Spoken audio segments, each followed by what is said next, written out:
आज हम एक नॉर्मल फेस फ़ोटो को ट्रांसफ़ॉर्म करेंगे एक डार्क सिनेमैटिक मून इफ़ेक्ट में, जहां मून सिर्फ बैकग्राउंड में नहीं इमेज के अंदर फील होगा। नमस्कार दोस्तों, चलिए एडिटिंग स्टार्ट करते हैं।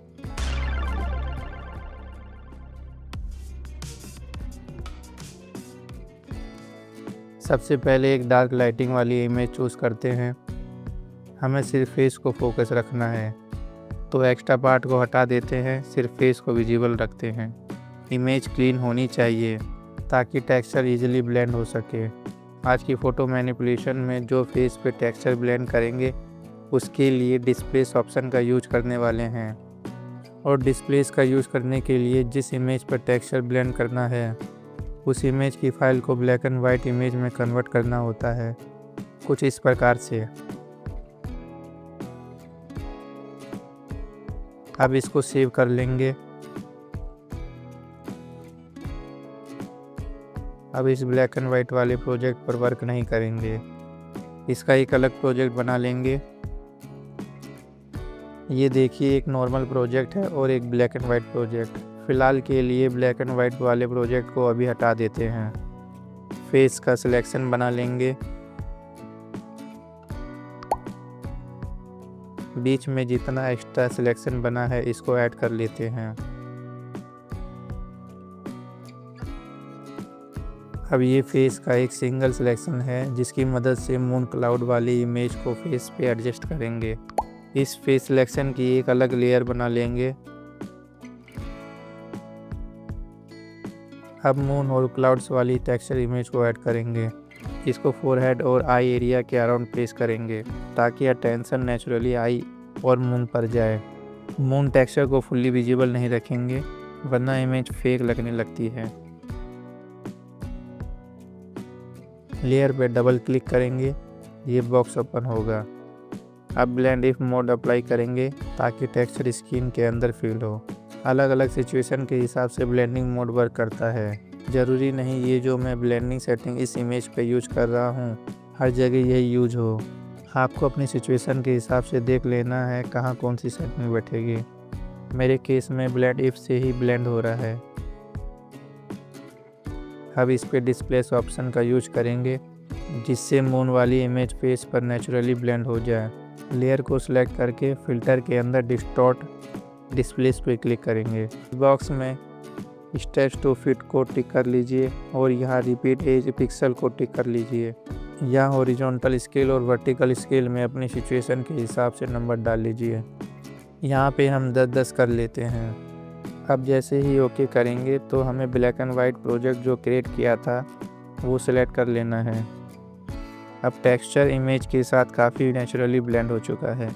अब जो फेस सिलेक्शन बनाए थे इसकी मदद से लेयर सिलेक्शन बनाएंगे जिससे मून इमेज का एक्स्ट्रा पार्ट हट जाएगा। फेस सिलेक्शन लेयर का कोई काम नहीं है तो इसे डिलीट कर देते हैं। लेयर के इस मास्क पे क्लिक कीजिए। अब सॉफ्ट ब्रश की हेल्प से टेक्सचर को और रिफाइन करेंगे। आप भी मेरे साथ साथ सेम प्रोसेस फॉलो करते रहिए।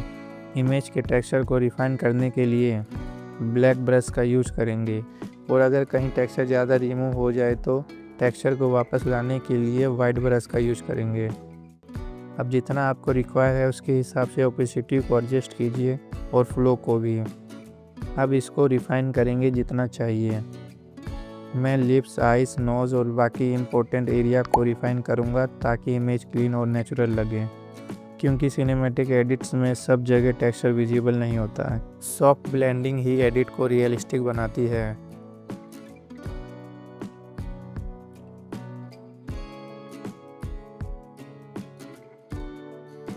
अब इमेज की ओवरऑल कलर ग्रेडिंग पर काम करते हैं। कलर एंड वाइब्रेंस लेंगे, नीचे वाली लेयर से क्लिप कर लेंगे। वाइब्रेंस को थोड़ा सा ही इंक्रीज करते हैं और सैचुरेशन को भी थोड़ा ही बढ़ाएंगे। अब क्लियरिटी इफेक्ट लेंगे, इसको भी क्लिप कर लेंगे, इसको भी थोड़ा बढ़ा लेंगे। कॉन्ट्रास्ट को हल्का सा बढ़ाएंगे।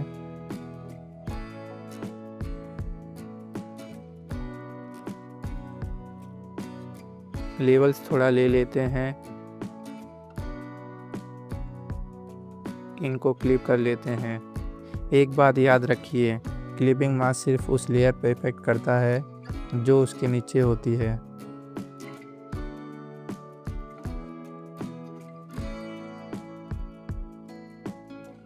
अब ब्राइटनेस इफेक्ट ऐड करते हैं। अब आइस को थोड़ा शार्पन और ब्राइटन करेंगे क्योंकि आइस ही इमेज का मेन फोकस होती है। अब यहाँ ध्यान दीजिएगा, ये इफ़ेक्ट पूरे इमेज पर हो रहा है, पर हमें केवल इसकी आइस ही ब्राइट करनी है। तो इसके लिए मास्क को इन्वर्स करेंगे कंट्रोल आई से, जिससे ब्राइट वाला इफ़ेक्ट इन्वर्स हो जाएगा। अब वाइट ब्रश से इसकी आइस को रिफाइन करेंगे तो आइस पर ब्राइटनेस आ जाएगी।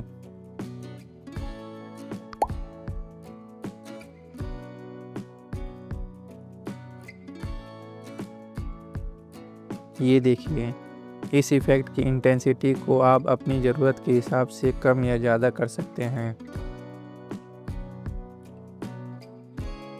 ह्यू इफ़ेक्ट लेंगे, आइस में थोड़ा कलर इफ़ेक्ट भी ऐड कर देते हैं, इससे सिनेमैटिक लुक और ज़्यादा इन्हेंस हो जाएगा। इसके मास्क को भी इन्वर्स करके वाइट ब्रश से रिफाइन करेंगे।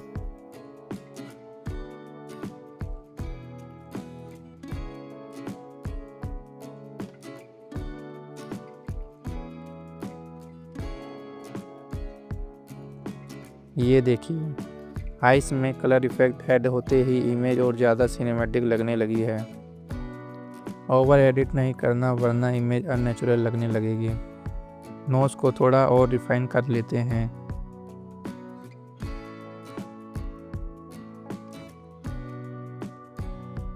अब लगभग एडिटिंग कंप्लीट हो चुकी है, बस बैकग्राउंड और टेक्स्ट ऐड कर लेते हैं।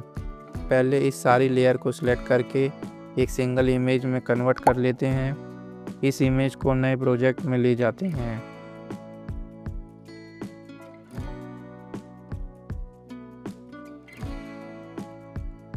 बैकग्राउंड के लिए इमेज इंपोर्ट करेंगे और अकॉर्डिंगली सेट करके मेन इमेज के साथ मर्ज कर लेंगे।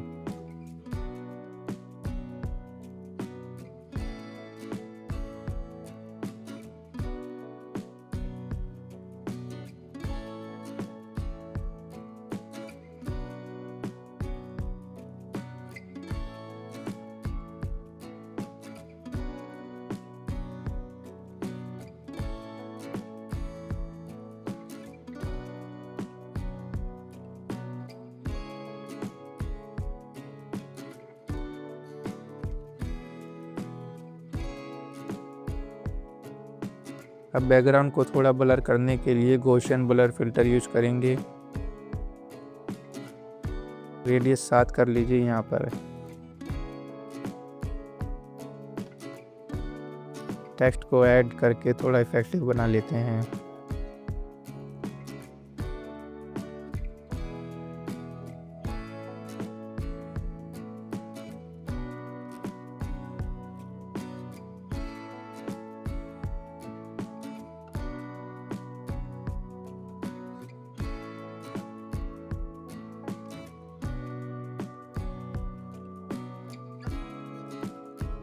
ये है फाइनल रिजल्ट।